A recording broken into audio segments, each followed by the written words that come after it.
अरे पूरा गेम बदल देंगे। पर मुझे उम्मीद है कि आप मेरे तांती तत्वा पान समाज की लड़ाई, उनकी आवाज सदन में उठाएंगे और आप देश के सच्चे सपूत हैं। आप हमारे साथ रहे या ना रहे, जो मजलूम है, जो कमजोर है, मजलिस उसके साथ खड़ी रहती है और बराबर आपके इंसाफ की लड़ाई के साथ हैं और हम आवाज उठाएंगे और मुझे यकीन है कि इंशाअल्लाह ताला हमको कामयाबी मिलेगी।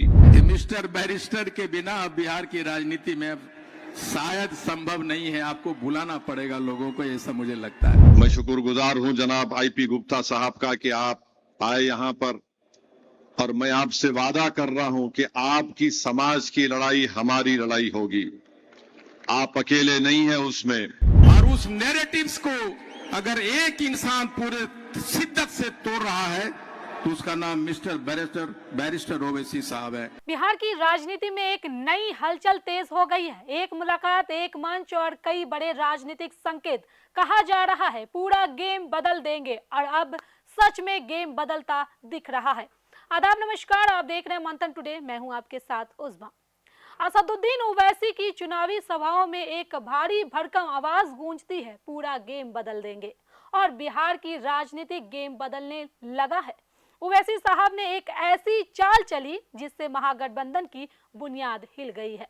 आईपी गुप्ता सहरसा से चुनाव जीते हैं। विधानसभा चुनाव में उनकी इंडियन इंक्लूसिव पार्टी का महागठबंधन के साथ अलायंस था। अभी भी वो महागठबंधन के साथ हैं, लेकिन बीती रात एक ऐसी घटना हुई जिससे बिहार की राजनीति फिजा बदलने लगी है। हुआ यूं कि एआईएमआईएम के सरबराह असदुद्दीन ओवैसी ने आईपी गुप्ता को हैदराबाद दारुस्सलाम बुला लिया। इतना ही नहीं, उन्हें वो इज्जत दी जिसके बारे में गुप्ता सोच नहीं सकते थे। मौका था 68वां दारुस्सलाम डे, यानी कि ऑल इंडिया मजलिस से इत्तेहादुल मुसलमीन के सदर दफ्तर की स्थापना दिवस।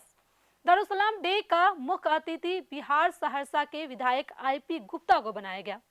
यहीं से गेम बदल गया और फिर आईपी गुप्ता ने ओवैसी साहब की जो तारीफ की, कहिए मत। बिहार के लिए, बिहार के नई डेवलपमेंट परिभाषा के लिए हम उन तमाम लोगों के साथ खड़े नजर आएंगे जो बिहार को फर्स्ट करना चाहेगा, बिहार के डेवलपमेंट में अपनी योगदान बचाना चाहेगा।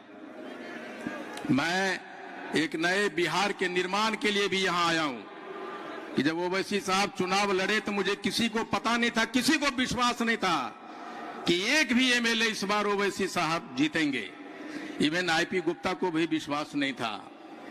मैंने देखा था कि महागठबंधन में आने के लिए अख्तर उल सीमान साहब ढोल बजा रहे थे, लेकिन आपने साबित किया है और मुझे और एडमिट करने में कोई परेशानी, झिझक नहीं है कि मिस्टर बैरिस्टर के बिना बिहार की राजनीति में शायद संभव नहीं है। आपको बुलाना पड़ेगा लोगों को, ऐसा मुझे लगता है।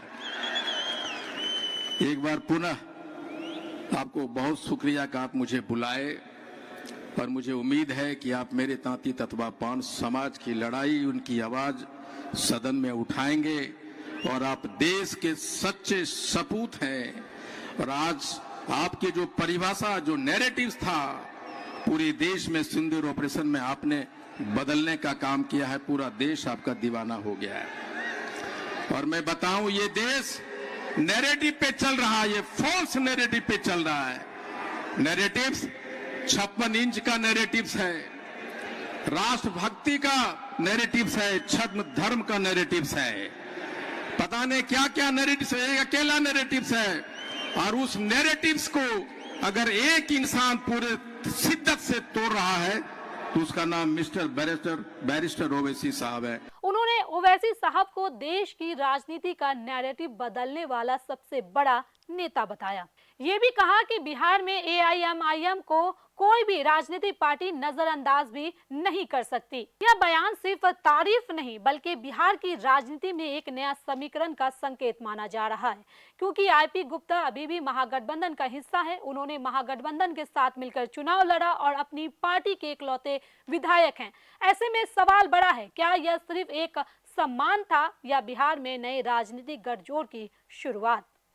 इंडियन इंक्लूसिव पार्टी के अध्यक्ष सह सहरसा विधायक आईपी गुप्ता को असदुद्दीन ओवैसी ने दारुसलाम डे पर चीफ गेस्ट बनाया है।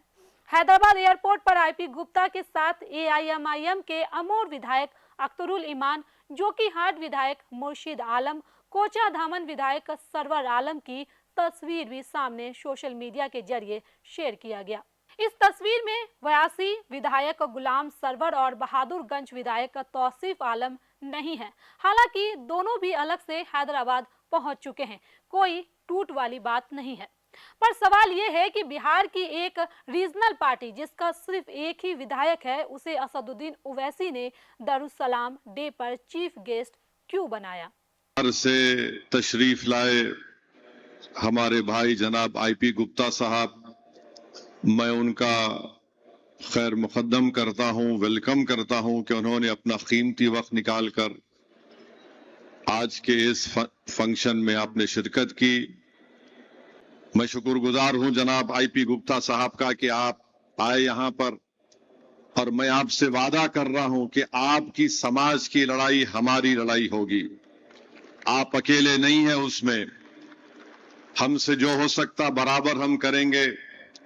भारत की पार्लियामेंट में इंशाअल्लाह ताला 9 मार्च से दोबारा पार्लियामेंट चालू होगी। मैं पूरी कोशिश करूंगा कि आपकी समाज की नाइंसाफी का जिक्र उस भारत की सबसे बड़ी पंचायत में कर सकूं। आप हमारे साथ रहे या ना रहे, जो मजलूम है, जो कमजोर है, मजलिस उसके साथ खड़ी रहती है। और बराबर आपके इंसाफ की लड़ाई की साथ हैं और हम आवाज उठाएंगे, और मुझे यकीन है कि इंशाअल्लाह ताला हमको कामयाबी मिलेगी। यहां से जलसा खत्म होने के बाद जब आप वापस जाएंगे, पुरअमन तरीके से जाइए। एक मंच, एक संदेश और कई राजनीतिक संकेत। दारुसलाम की यह मुलाकात क्या बिहार की राजनीति का नया अध्याय लिखेगा, या फिर सिर्फ एक राजनीतिक शिष्टाचार था?